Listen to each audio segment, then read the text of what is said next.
What's up, VC? People around the world, YouTubers, trolls. This is Bobby who's spitting the truth about records. Today's video is going to be about the Digable Planets Blowout COMB, recent reissue on Light of the Attic, colored vinyl, purple and clear. I'm going to talk about what you get with it. I'm going to talk about how it sounds. And also, for those who watch me, you know that's not the only record I'm going to talk about. I'm actually probably going to talk about 10 other records. But for those that watch me, you already know I start everything off with a featured record of the day. Gotta keep in shape. You know how it is, getting old.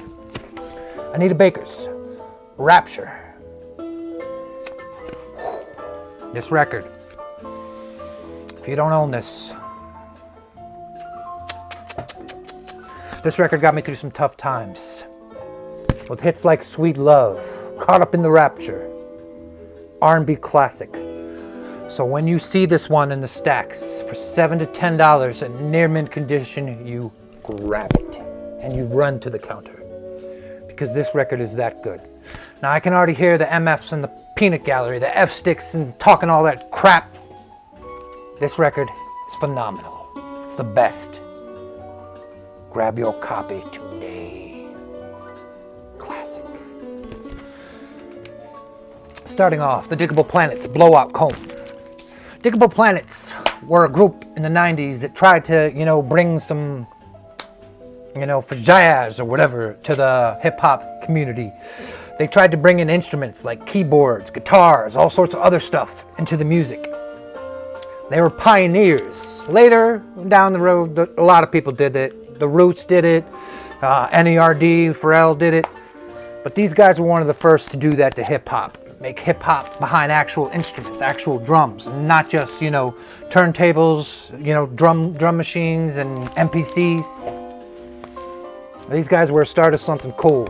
They did that, but they also had their own thing.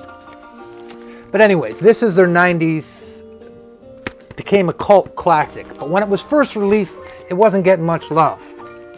Now when you buy this reissue, it's reissued on Light of the Attic. You get a Blowout COMB,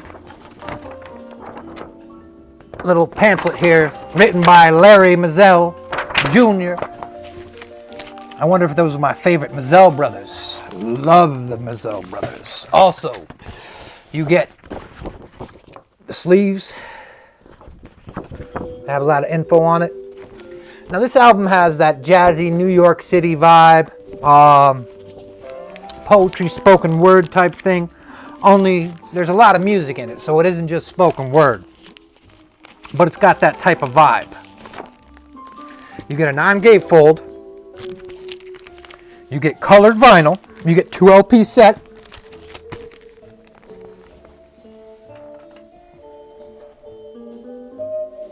Focus!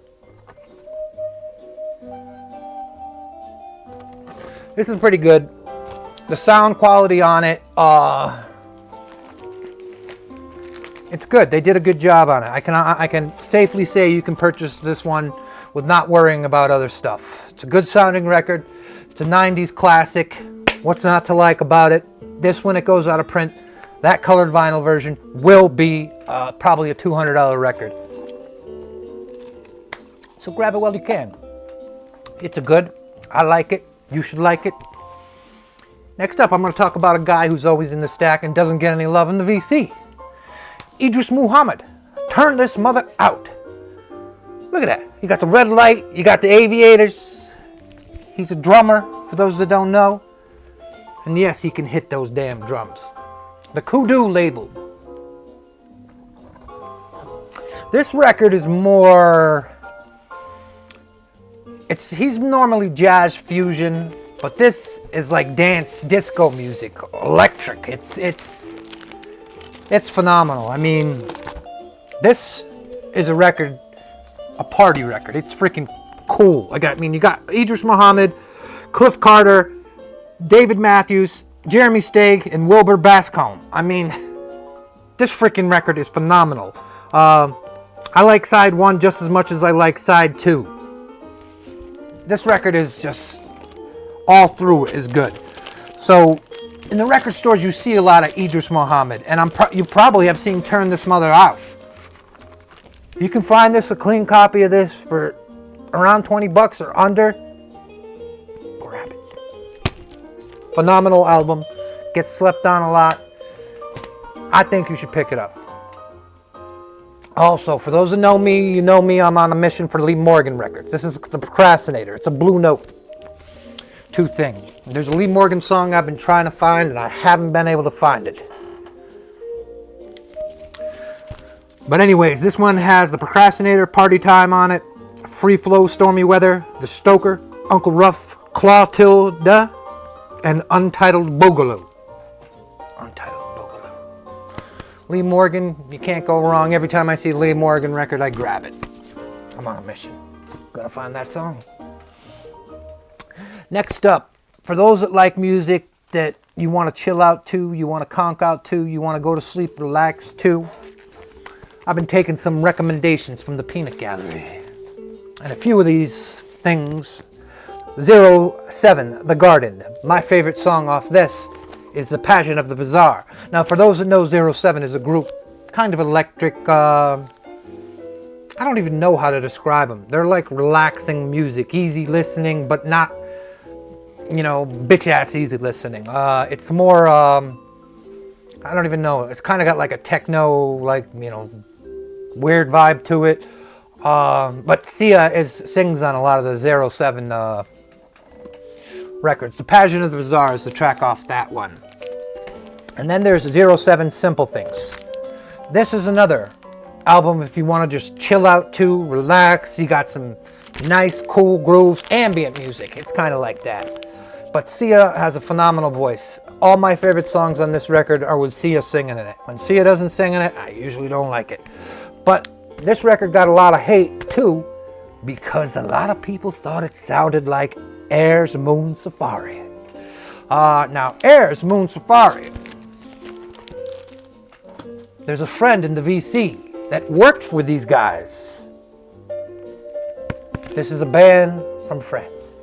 So think, who could it be in the VC that worked with these guys?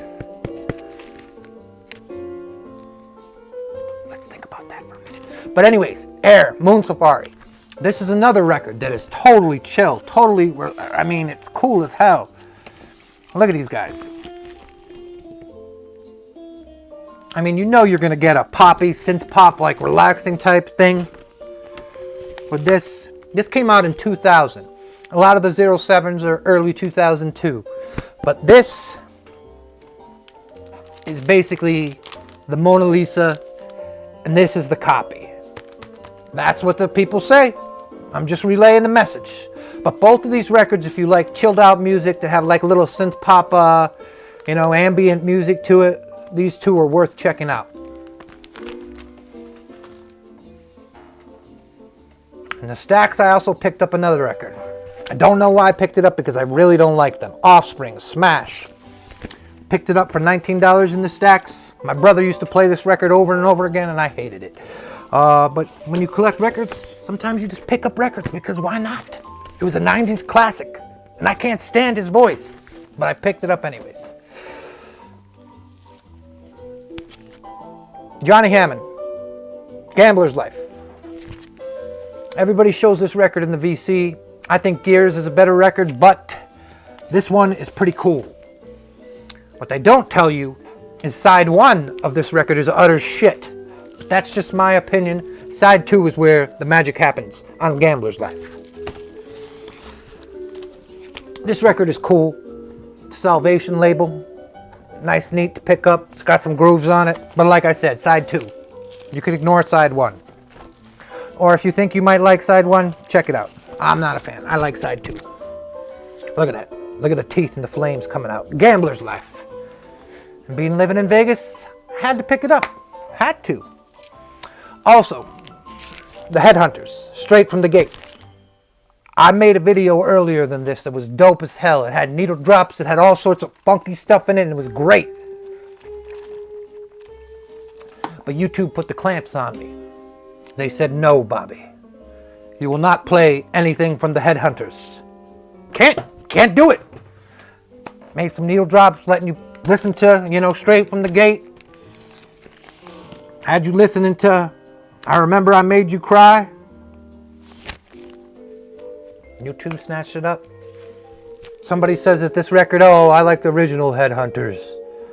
The one with Herbie Hancock. This record is equally funky. Hip-hop has sampled it readily.